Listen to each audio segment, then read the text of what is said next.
तो दोस्तों अगर आपने भी अवैध तरीके से जो है चौथे फ्लोर का निर्माण कर रखा है या फिर अगर हम बात करें कि आपका मकान भी अगर 4 मंजिल तक का है तो ये आपके लिए खबर है, क्योंकि सरकार जो है तैयारी कर रही है चौथे फ्लोर को तोड़ने की। अब क्या है तैयारी, जानने के लिए वीडियो के साथ अंत तक बने रहें। नमस्कार दोस्तों, मेरा नाम सचिन राजपूत है, आप देख रहे हैं टेक्निकल सफारी। तो दोस्तों बात ऐसी है, जैसे कि आपको पता ही है, अभी कुछ समय पहले जो है काफी चर्चाओं में आया था एक रूल जो कि था रेरा का। अब रेरा क्या है ज्यादातर लोगों को नहीं पता होगा, तो दोस्तों मैं आपको बता दूं, रेरा जो है वो एक तरीके से है ना कंट्रोल करता है जितने भी आवासीय भूखंड या फिर अगर हम बात करें जितने भी कमर्शियल बिल्डिंग्स बनती है, जो भी एरिया के अंदर डेवलपमेंट होती है, वो सारी की सारी रेरा के अधीन होती है। यानी कि रेरा बताता है कि कहाँ पर आवासीय प्लॉट बनेंगे और कितनी क्वांटिटी में बनेंगे, कहाँ पर आवासीय प्लॉटों की जो है फ्लोरों की संख्या कितनी होनी चाहिए, कहाँ पर कमर्शियल बिल्डिंग्स बनेंगी, कमर्शियल बिल्डिंग्स के अंदर कौन से नियम या कौन से कानून जो है लागू होंगे या क्या क्या उन्हें फॉलो करना होगा, ये सारी की सारी जो चीज़ें हैं वो रेरा के अधीन आती है।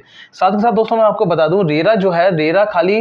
बिल्डिंगों के कंस्ट्रक्शन को कंट्रोल नहीं करता, वो आम आदमियों के जो अधिकार हैं उन्हें भी कहीं ना कहीं संरक्षित करता है। यानी कि अगर हम बात करें, कई बार आपने देखा होगा कि भाई बिल्डर से हमने फ्लोर जो है खरीद लिया या फिर हमने अपना एडवांस दे दिया, कई बार हमें टाइमली जो है हमारी जो पोजीशन होती है या फिर हमारा जो कब्जा होता है नहीं मिल पाता है। उस कंडीशन में भी जो रेरा है वो हमारे अधिकारों को सेफ रखता है। या फिर कई बार ऐसा देखा गया है कि हमसे जो है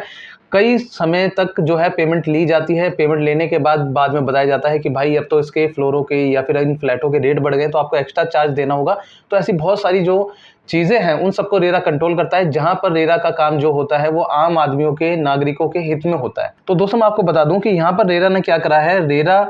के ऐसे ही बहुत सारे नियम है जो कि मुझे यहाँ पर लगता है कि सरकार की तरफ से जो है यहाँ पर लागू होने वाले हैं। हालांकि ये जो मामला है ये हरियाणा से स्टार्ट हुआ है, हरियाणा और चंडीगढ़ से ये मामला स्टार्ट हुआ है, और यहाँ पर दिल्ली भी ज़्यादा दूर नहीं है और उत्तर प्रदेश भी ज़्यादा दूर नहीं है। क्योंकि दोस्तों ऐसा है कि आपको अभी पता ही है, हाल फिलहाल में जो है यूपी के अंदर बहुत सारे ऐसे प्रोजेक्ट आ रहे हैं, बहुत सारे दिल्ली के अंदर ऐसे प्रोजेक्ट आ रहे हैं, और जहाँ पर तेजी से जो है कंस्ट्रक्शन का कार्य जो है शुरू है। और यहाँ पर सबसे बड़ी समस्या क्या आ रही है, जो अनऑथराइज कॉलोनियों के अंदर कंस्ट्रक्शन हो रही है, अनऑथराइज तरीके से हो रही है, या फिर अगर हम बात करें कि कई जगह ऐसा कंस्ट्रक्शन हो रही है कि जहाँ पर जो है आवासीय भूखंड सिर्फ 3 मंजिल तक अलाउ है। यानी कि 3 मंजिल तक आप मकान बना सकते हैं, लेकिन वहां पर चौथी, पांचवी या छठी मंजिल तक मकान बनाए जा रहे हैं। तो दोस्तों ऐसा फैसला यहाँ पर लिया गया है हरियाणा सरकार की तरफ से, जहां पर 23 फरवरी 2023 से जो है चौथी फ्लोर को जो है बनाने पे या फिर चौथे फ्लोर को बनाने की परमिशन पे जो है रोक लगाई हुई है। और इसके ऊपर सरकार जो है विचार विमर्श कर रही है कि आखिर इन फ्लोरों को कैसे रोका जाए, इन अनऑथराइज कंस्ट्रक्शन को कैसे रोका जाए, कैसे इनसे निजात पाया जाए। तो दोस्तों यहाँ पर क्या है, यहाँ पर सरकार द्वारा जो है एक लिस्ट बना दी गई है, जहाँ पर आपको मैं बता दूं कि जीआईएस सर्वे के थ्रू खाली हरियाणा नहीं, पंजाब नहीं, अगर हम बात करें उत्तर प्रदेश, हर जगह ये सारी चीज़ें खुल के आ रही है सामने कि बहुत सारी ऐसी कंस्ट्रक्शंस हैं जो कि नहीं होनी चाहिए। यानी कि अगर हम बात करें कि कई जगह ऐसा हो रहा है कि डूब क्षेत्र के अंदर, डूब क्षेत्र क्या होता है दोस्तों, ओजोन की जगह होती है, जहां पर किसी नदी के आसपास या फिर किसी तालाब के आसपास बहुत ज्यादा नियर अबाउट जाके जो है लोग घर बना लेते हैं, या फिर वो नदियों के जो डूब क्षेत्र जहां पर पानी का भराव ज्यादा हो जाता है बाढ़ आने पे, जहां पर बारिश या फिर अगर हम बात करें कि ऐसी आपातकालीन स्थिति में जो है पानी का जो है भराव ज्यादा हो जाता है और लोगों को बहुत सारी दिक्कतों का सामना करना पड़ता है। हालांकि उन जगहों पर परमिशन नहीं होती घर बनाने की, लेकिन कुछ लोग या फिर अगर हम बात करें कुछ बिल्डर्स जो हैं वो गलत तरीके से वहां पर कंस्ट्रक्शन कर देते हैं और आम आदमियों को वो जगह बेच दी जाती है। तो ऐसी जगहों पर जो है सरकार का जो एक्शन है कंटिन्यू चल रहा है। और यहाँ पर जो सरकार का मानना यह है कि भाई जहां पर आवासीय भूखंड है, यानी कि जहां पर रेजिडेंशियल जगह है, कमर्शियल जगह की बात नहीं करेंगे हम, रेजिडेंशियल जगह है, वहां पर सरकार का कहना है कि चौथे फ्लोर की जो है हम रोक लगा देंगे, चौथे फ्लोर को बनाने की परमिशन नहीं देंगे। उसका एक रीज़न यह भी है कि दोस्तों आपको पता ही है कि ज़मीनों का जो है स्ट्रक्चर अलग अलग होता है। अगर हम बात करें कच्ची कॉलोनियों में जाते हैं या अदर कॉलोनियों में जाते हैं, तो वहाँ पर हमने देखा है कि लोग जब भी मकान बनाते हैं तो उसकी जो नींव होती है, नींव के ऊपर काम कम होता है, जो उनके पिलर्स होते हैं वो कम होते हैं।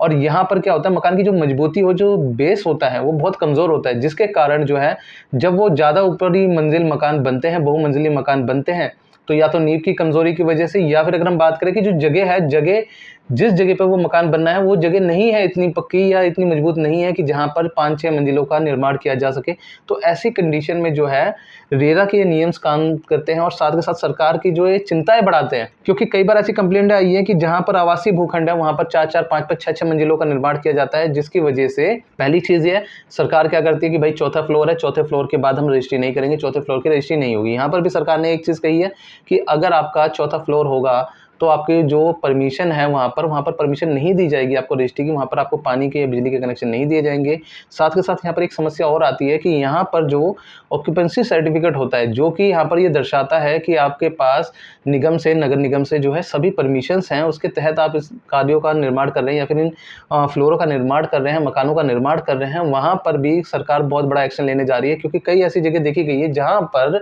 ऑक्यूपेंसी सर्टिफिकेट ना होने के बावजूद जो है, जो वहाँ पर कॉलोनाइजर्स हैं, या फिर अगर हम बात करें कि वहाँ पर जो आर्किटेक्ट हैं, उन्होंने उन जगहों का निर्माण कर दिया और बाद में परमिशन के लिए डाला है। तो ऐसी बहुत सारी परमिशन के ऊपर भी सरकार ने रोक लगा रखी है, क्योंकि सरकार का ये मानना है कि कहीं ना कहीं ये गलत तरीके से उन आवासीय भूखंडों के ऊपर चौथी मंजिल का निर्माण हो रहा है। हालांकि कई जगह यह भी देखा गया है कि भाई अगर हम चौथी मंजिल का अगर क्राइटेरिया देखें तो क्या होता है कि जब भी हम मकान बनाते हैं तो ग्राउंड फ्लोर पे आपकी हमेशा पार्किंग होती है। पार्किंग यानी कि जहाँ पर आपकी गाड़ियाँ वगैरह है और वहाँ की एक नियमित ऊंचाई होती है, उस ऊंचाई के बाद आपका first floor, second floor, third floor होता है। तो इस तरीके से 3 फ्लोर काउंट किए जाते हैं। लेकिन कई जगह ऐसा देखा गया है कि कुछ लोग अधिक पैसा कमाने के लिए क्या करते हैं कि जो नियम के अनुसार जो है वो काम नहीं कराते हैं। उन्होंने जब मैप पास कराया तो वहाँ पर पार्किंग दिखाई, उसके बाद फर्स्ट, सेकंड और थर्ड दिखाया, और इसके बाद वो क्या करते हैं, पार्किंग एरिया को जो है कन्वर्ट कर देते हैं किसी रेजिडेंशियल फ्लोर में, और वहाँ पर ये जो क्राइटेरिया है वो खत्म हो जाता है। यानी कि यहाँ पर जो कहते हैं ना कि 3 मंजिल का जो मकान था वो ऑटोमेटिकली 4 मंजिल का हो जाता है, जिसकी जो है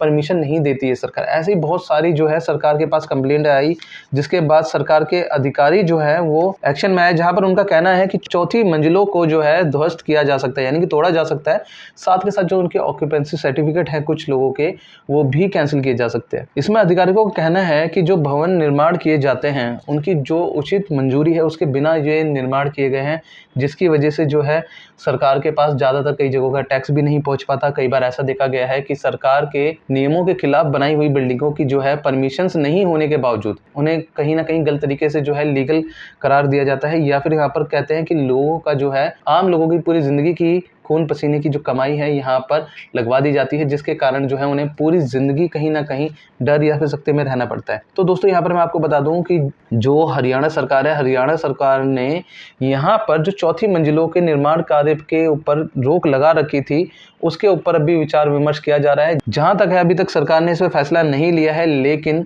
राज्य भर में जो ये फ्लोर है इनके ऊपर रोक लगा दी गई है। कोई अनुमति नहीं है कि आप जो है चौथे फ्लोर का निर्माण कर सके। तो दोस्तों मैं आपको बता दूं, ऐसी बहुत सारी जो है शिकायतें उनके पास पहुंची हैं, जो कि अवैध तरीके से बनाए गए फ्लोर्स हैं या फिर अवैध तरीके से बनाए हुए रेजिडेंशियल बिल्डिंग्स हैं। तो इनके ऊपर जो है सरकार तेजी से कार्रवाई कर रही है। साथ ही साथ दोस्तों मैं आपको बता दूं कि अगर आप भी कहीं किसी एरिया के अंदर दिल्ली, हरियाणा, पंजाब, कहीं पे भी अगर आप कोई ज़मीन ले रहे हैं, कोई प्लॉट ले रहे हैं, तो सबसे पहले जो है अपनी ज़मीनों की, अपने प्लॉटों की या फिर अपने फ्लोरों की जो है वेरिफिकेशन करें। और वेरिफिकेशन करने के लिए दोस्तों सबसे आसान तरीका मैं आपको बता रहा हूँ कि आपको कुछ नहीं करना, आपको अपने रेवेन्यू ऑफिस जाना है, यानी कि जो आपका सब रजिस्ट्रार ऑफिस लगता है। अब वहाँ से जाके उन सभी फ्लोरों या बिल्डिंगों की जो है, या फिर अगर हम बात करें प्लॉटों की, इन्फॉर्मेशन ले सकते हैं, जिनके ऊपर जो है आप अपना पैसा इन्वेस्ट करना चाहते हैं या जो घर आप खरीदना चाहते हैं। क्योंकि दोस्तों ऐसा है, ज़िंदगी भर का जो पैसा है ना वो सारा का सारा एक जगह इन्वेस्ट हो जाता है, लेकिन जब आपको पता चलता है कि वो जगह अवैध है या फिर वो जो फ्लोर अवैध है, तो वहाँ पर बहुत सारी कन्फ्यूजन्स ये पैदा हो जाती है कि अब हम क्या करें। क्योंकि अब आपने इसे खरीद लिया, अगर आप किसी और को बेचते हैं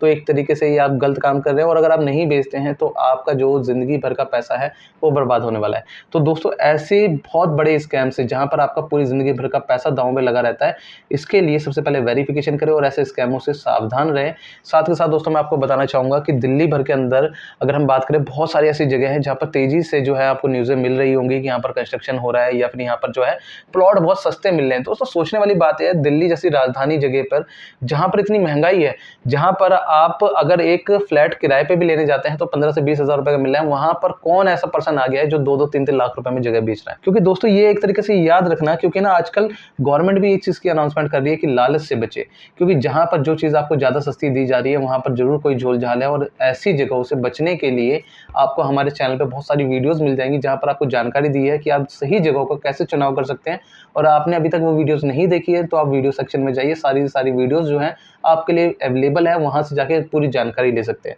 साथ के साथ दोस्तों अगर आपको हमारी ये जानकारी भरी वीडियो पसंद आई है और लगता है किसी के काम की है, तो वीडियो को ज़्यादा से ज़्यादा लाइक करें, ज़्यादा से ज़्यादा शेयर करें, और चैनल पर नए हैं तो चैनल को सब्सक्राइब करके बेल आइकन प्रेस कर दीजिए, क्योंकि ऐसी ही जानकारी भरी वीडियो हम लाते हैं आपके लिए सबसे पहले। धन्यवाद।